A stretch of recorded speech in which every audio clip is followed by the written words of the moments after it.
nagluluto si Mahal ng bird.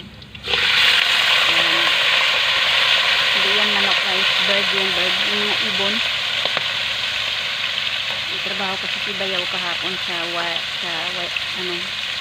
wild sa labag ba. Ang dami mga nakuhang ibon.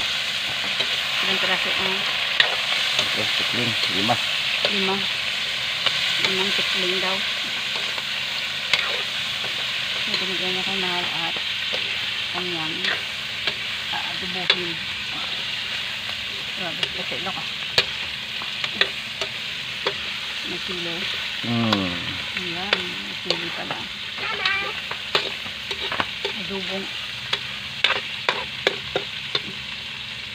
Adubong tikling. Ewan ko anong tikling sa Tagalog. Eka.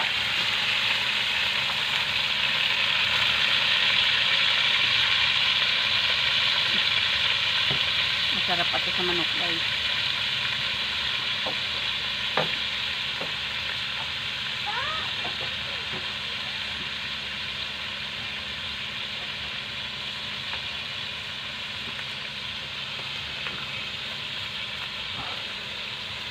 Bitsin.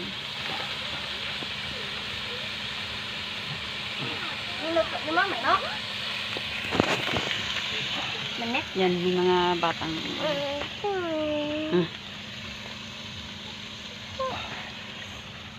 wala daw silang pasok. Ay!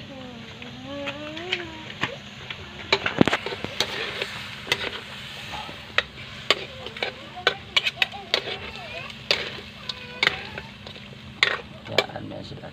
Mag-alat na sila na siya.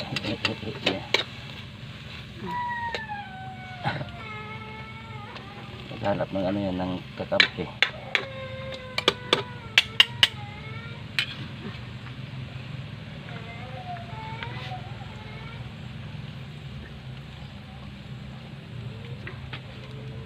Yan, Lox. Yan, yun siya guys.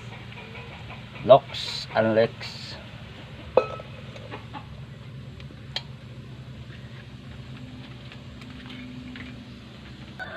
So, adobo na lang lagi ang ating ulam para may twist.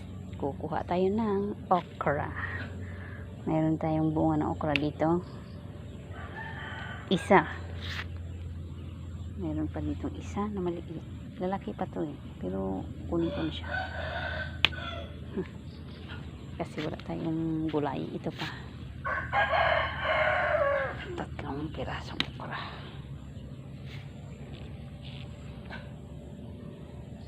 Hindi pa kasi lumaki ang ating mga okra guys. Nasa stage of growing pa. Itong mga lumang okra ni Mahal. Excuse me. Ito na lang muna yung pagtsatsagaan natin. Ilang piraso na lang mapayat pa. Kahit pa paano ay nagbubunga. Meron pang dalawa doon. Maliit. Maliit. Tsaka iyan. Maliit pa sila guys. Kaya wag muna natin silang kunin. Tsaka ito pa. Ayan. Super liit. So ito yung talong na ililipat sa taniman soon. Kulang pa yan. At ito yung sitaw ni Mahal. Ilagyan na niya ng bahay. At saka yung mga balag na apritan ng sitaw. So, magsisimula na nga siya.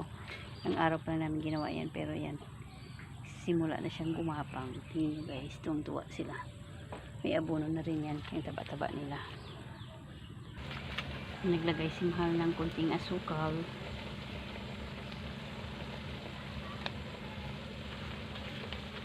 At, ayan. Ang adobong tikling.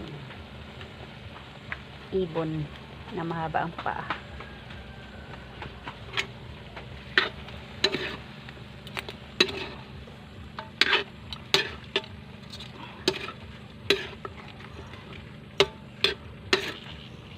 At yan si Genius na panay ang ihi. matumbagani ng Yan, almost done. At kakain na. Siguro yung natin dyan pa yung amoy ng suka mo. Mm.